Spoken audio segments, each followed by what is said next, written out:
School വർഷാരംഭ പ്രവർത്തനങ്ങളുമായി ബന്ധപ്പെട്ട പുരോഗതി വിലയിരുത്തി മുഖ്യമന്ത്രി.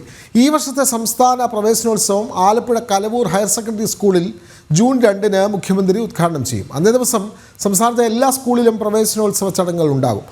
കാലവർഷത്തിന്റെ പശ്ചാത്തലത്തിലാണ് മുഖ്യമന്ത്രി സാഹചര്യം വിലയിരുത്തിയത്. സ്കൂൾ തുറക്കും മുൻപ് തന്നെ എല്ലാ സ്കൂളുകളുടെയും ഫിറ്റ്നസ് പരിശോധിച്ച് ഉറപ്പുവരുത്തണമെന്ന വർഷാരംഭ പ്രവർത്തനങ്ങളുമായി ബന്ധപ്പെട്ട യോഗത്തിൽ മുഖ്യമന്ത്രി കർശന നിർദ്ദേശം നൽകി.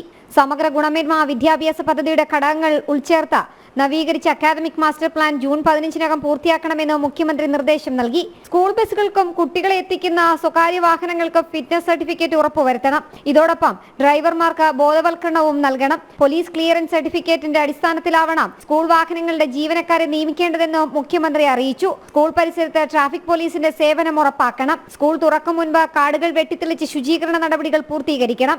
പാചകപ്പുര, ശുചിമുറി, കൈകഴുകുന്ന സ്ഥലം എന്നിവ വൃത്തിയായിരിക്കണം.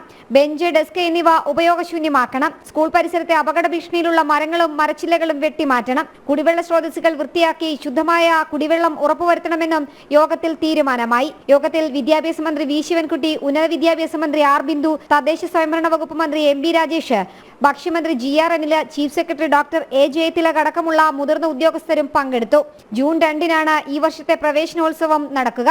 ജനം, തിരുവനന്തപുരം.